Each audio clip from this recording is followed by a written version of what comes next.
If you're looking for more healthy dinners, this beef and onion pie is our new go-to. Begin by adding 250 grams of white flour to your bowl or mixer and steadily pour in 150 milliliters of water, as well as a healthy pinch of sea salt. I did use the wrong attachment for my mixer for this, so I ended up just using my hands and it works totally fine.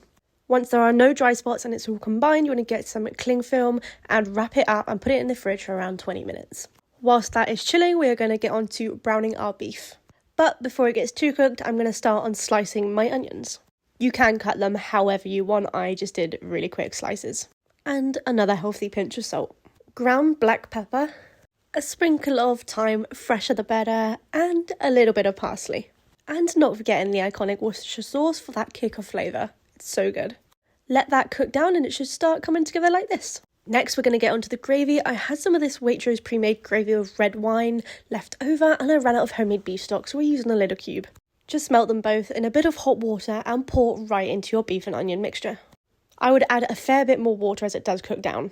Now we're getting back onto our homemade pastry. If you have a block of batter like mine, you want to slice them up very thin, as mine has just come out the fridge and it should be pretty cold. Now that your pastry is out the fridge, you want to flatten it out with a rolling pin and then slowly start layering your sliced butter on top.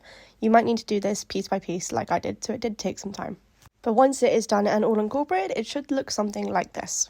Try and reduce waste and get the correct size for my pie dish. I used a bowl that was a very similar shape for the inside of my pie dish, then press it down into the dough and placed it into the buttered dish. After 2 to 3 hours, I went to check back onto my beef and onion mixture and it turned out really well. Then pouring the mixture into the pie dish, coating it evenly.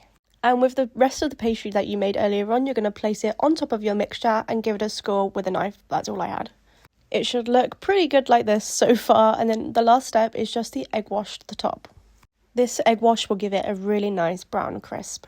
Then you simply want to bake the pie for 40 minutes at 200 degrees Celsius and let it cool for a few minutes after. It should have a really nice brown crust and a tender meat centre. I served mine with some creamy mashed potatoes and some greens, and it was a really lovely end to the day.